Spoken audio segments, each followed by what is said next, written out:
I stopped for him because he looked exactly like my son, but my son had been dead for 3 years, and the thing wearing his face knew I'd stop anyway. The headlights caught him at exactly 1:47 a.m.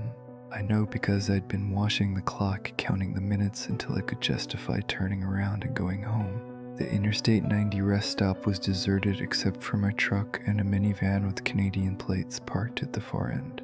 I'd pulled over because my hands wouldn't stop shaking, because the coffee I'd been drinking for the past 6 hours had turned my stomach into a churning pit of acid, because I couldn't do it. Couldn't drive the last 80 miles to scatter my son's ashes like I'd promised my ex-wife I would. He appeared at the edge of my headlights like a photograph developing in reverse. 1 second there was just darkness and rain, the next he was there, standing on the shoulder with his thumb out. Wet blonde hair plastered to his forehead, that same crooked smile that never quite reached his eyes. That exact same red hoodie with the frayed cuffs that Jeremy had worn until it practically disintegrated. My foot hit the brake before my brain could catch up. The truck shuddered to a stop, and I sat there with the engine idling, staring at this impossible thing. It couldn't be Jeremy. Jeremy was in the brass urn sitting in the passenger seat, what was left of him after the overdose and the cremation. Jeremy had been gone for 3 years, 2 months, and 16 days. But this kid looked so much like him it hurt to breathe.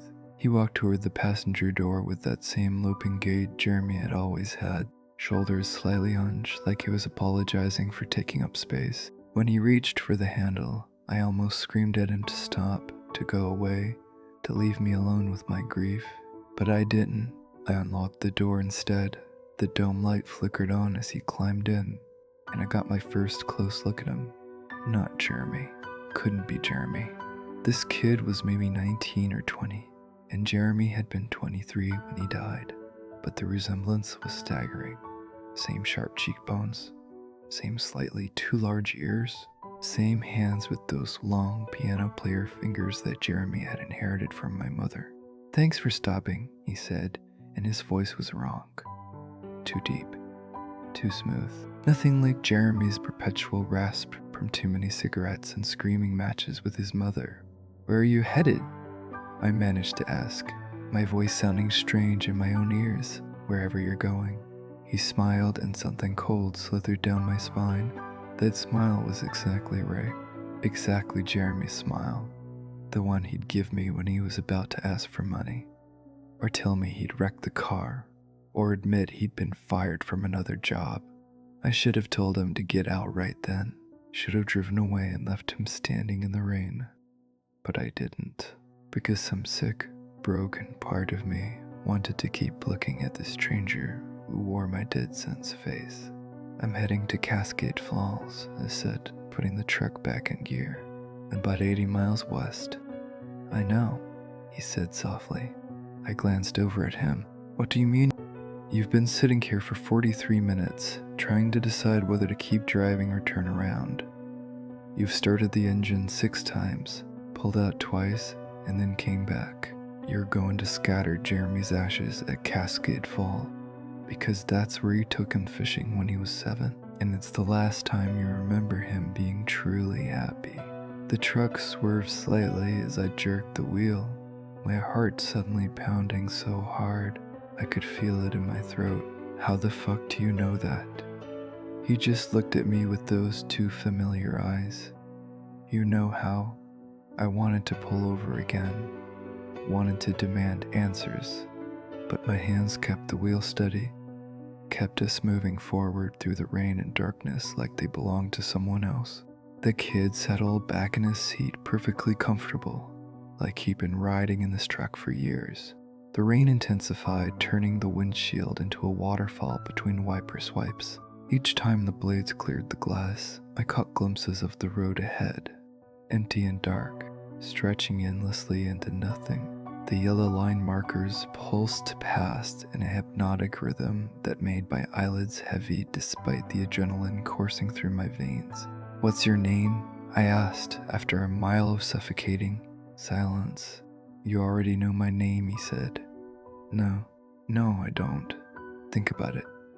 Think about the last thing Jeremy said to you. I didn't want to think about it. Didn't want to remember the phone call. Jeremy's voice slurred and desperate, begging me for money he said was for rent, but we both knew was for heroin. Didn't want to remember telling him no, not this time he needed to get help first. Didn't want to remember the words he'd spat at me before hanging up. I hope you fucking die alone, Dad. I hope you end up just like me. 16 hours later, his mother had called to tell me Jeremy was dead. Overdose. They'd found him in a motel room outside of Portland with a needle still in his arm. The coroner said he'd been dead for at least 12 hours before anyone found him. 12 hours lying there alone, cooling and stiffening, while I went about my day completely unaware that my son no longer existed in the world. That's not a name, I said, my voice barely above a whisper. The kid turned to look at me fully, and in the green glow of the dashboard lights, his face seemed to shift and waver like a reflection in disturbed water. Isn't it though? Isn't that who I am? The ghost of every cruel word, every slammed door, every time you chose work over him, every promise you broke, get out of my truck. My voice was shaking now, hands white-knuckled on the wheel. We're going 70 miles an hour on a wet highway in the middle of the night, he said calmly. Where exactly would I go? He was right, and I hated him for it. Hated myself more for not forcing him out anyway. Besides, he continued, reaching over to touch the urn in the passenger seat floor, we're going to the same place. You and me and Jeremy. We're all going to Cascade Falls. Don't touch that. The words came out as a snarl. He pulled his hand back, but not before I saw his fingers leave wet prints on the brass surface. The prints didn't evaporate like water should. They stayed there, glistening, looking less like water and more like something thicker, something that might have leaked from a corpse left too long in summer heat. Do you remember what he caught that day? The kid asked. The day you're trying so hard to honor? Of course I remembered. A rainbow trout, maybe 14 inches long, the most beautiful fish I'd ever seen. Jeremy had been so excited he'd nearly fallen into the water trying to reel it in. We'd taken pictures, cooked it over the camp stove for dinner.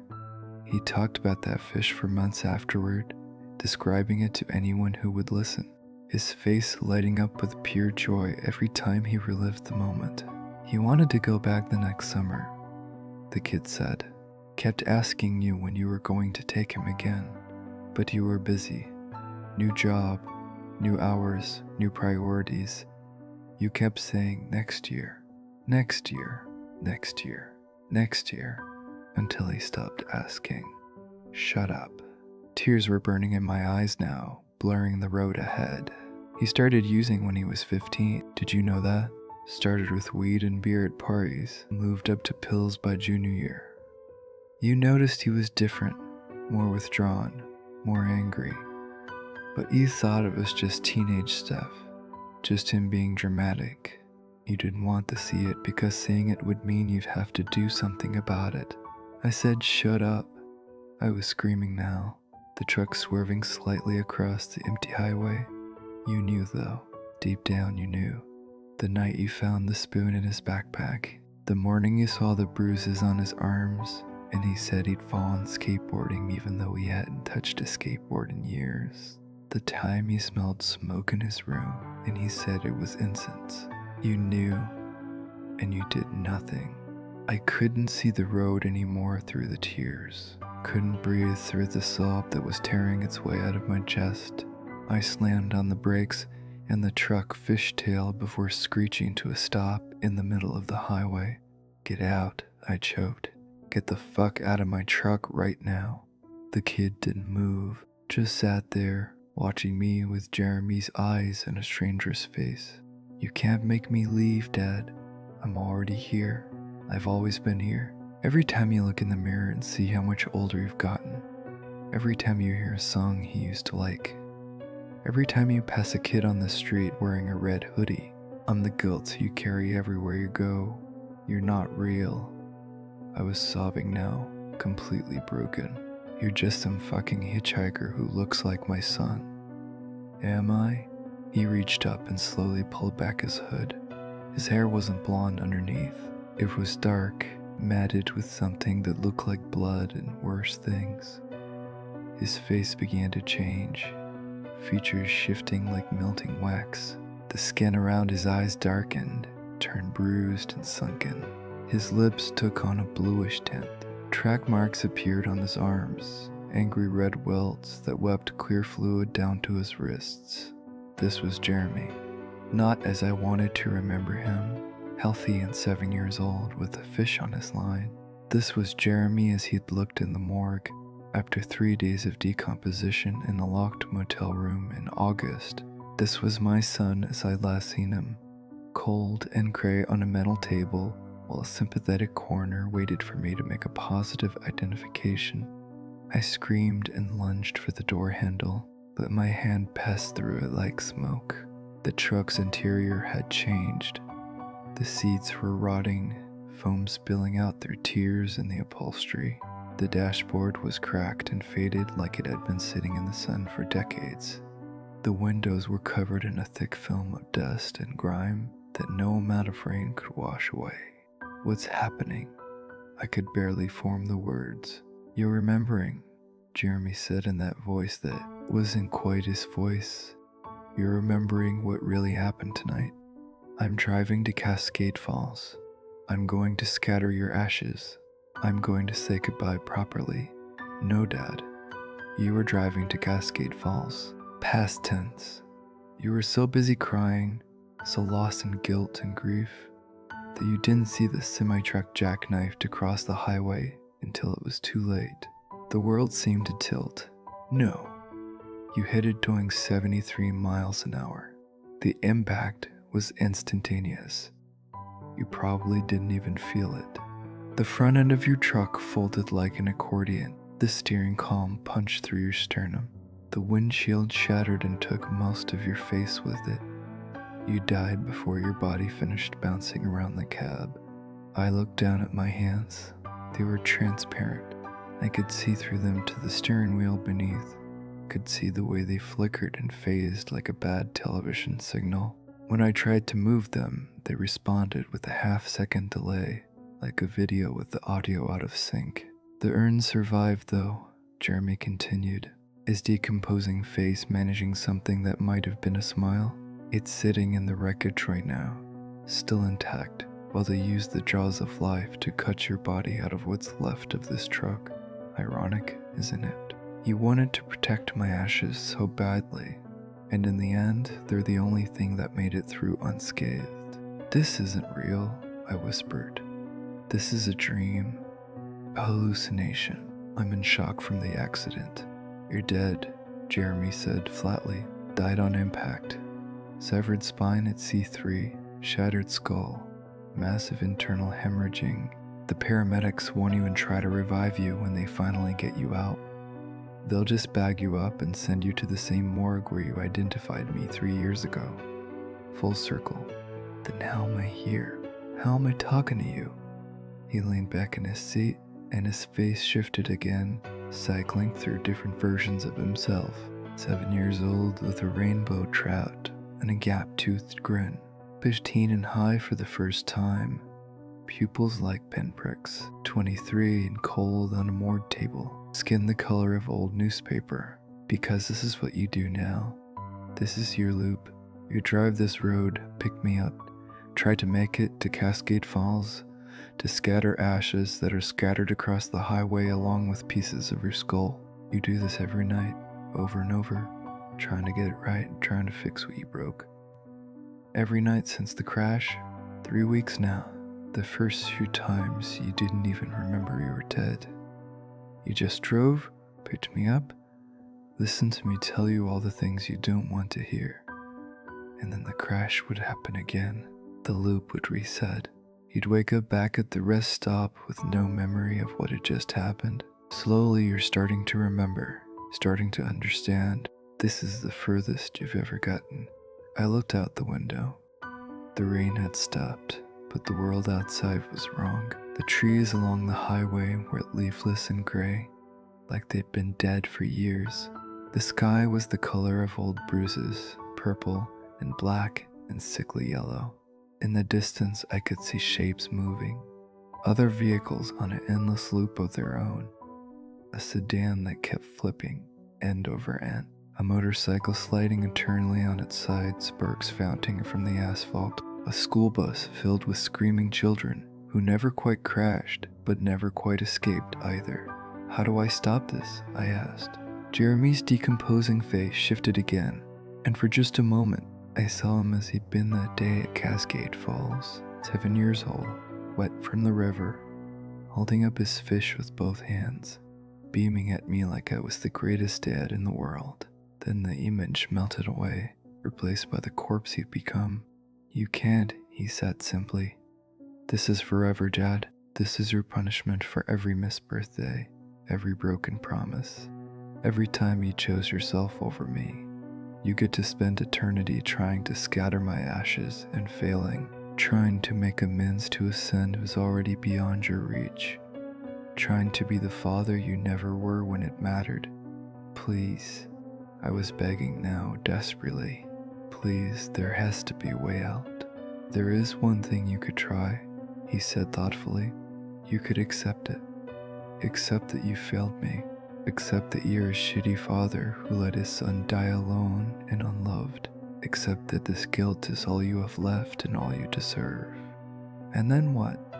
And then maybe it gets worse. His smile widened, showing teeth that were blackened and broken, some missing entirely.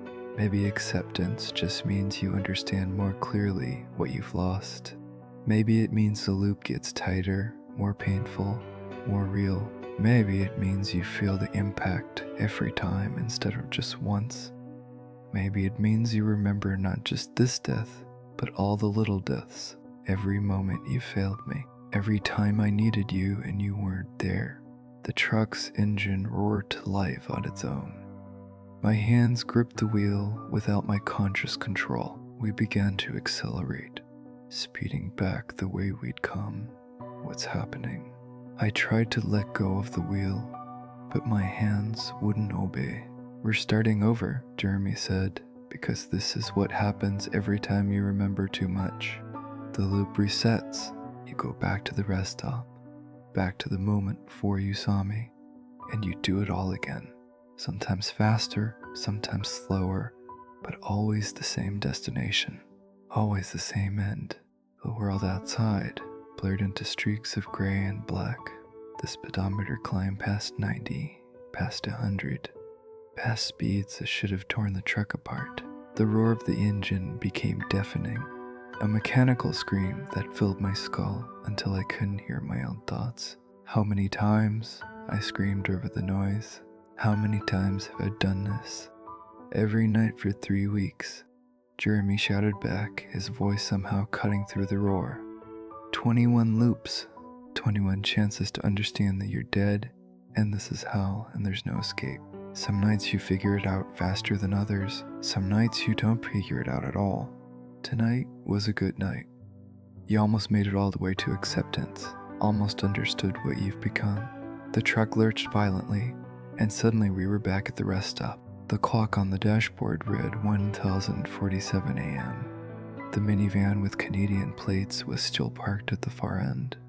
My hands were still shaking. The coffee in my cup holder was still steaming, still giving off that burnt plastic smell of gas station coffee that's been sitting on the burner too long.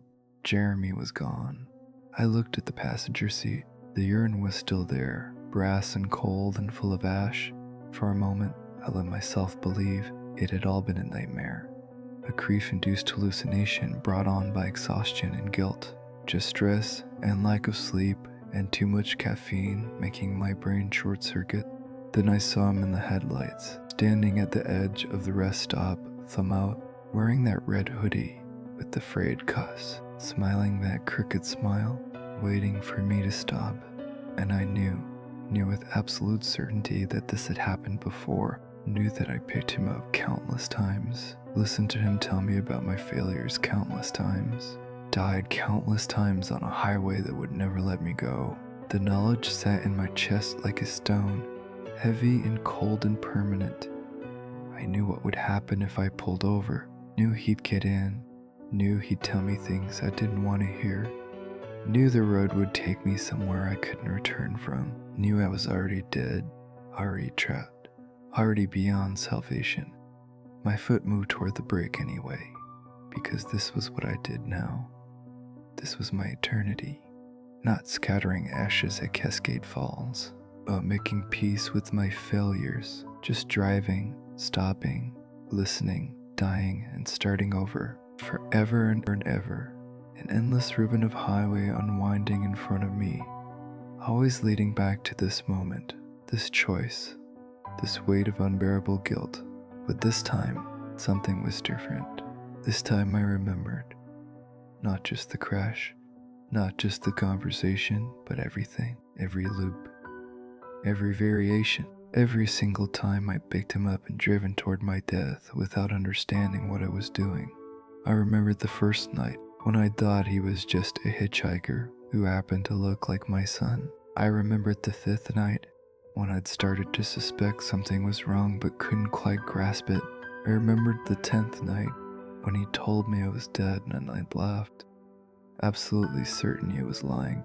I remembered the 15th night when I tried to fight him and my hands had passed right through his body. I remembered the 20th night, just yesterday, in whatever passes for time in this place, when I'd begged him to kill me again, to make it permanent, to let me stop existing entirely. And I remembered something else, something the Hitchhiker version of Jeremy had never told me, something I discovered on my own during one of the earlier loops. The crash wasn't an accident.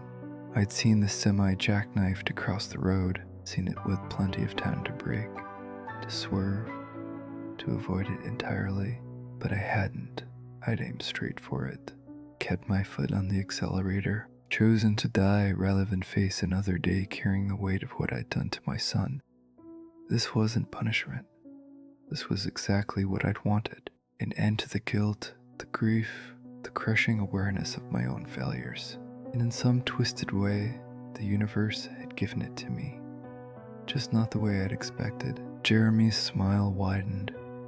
I could see him more clearly now, could see the details I'd missed before, the way his feet didn't quite touch the ground, the way his edges blurred and reformed with each passing second, the way his eyes reflected light like an animal's, catching the headlight beams and throwing them back in shades of red and gold.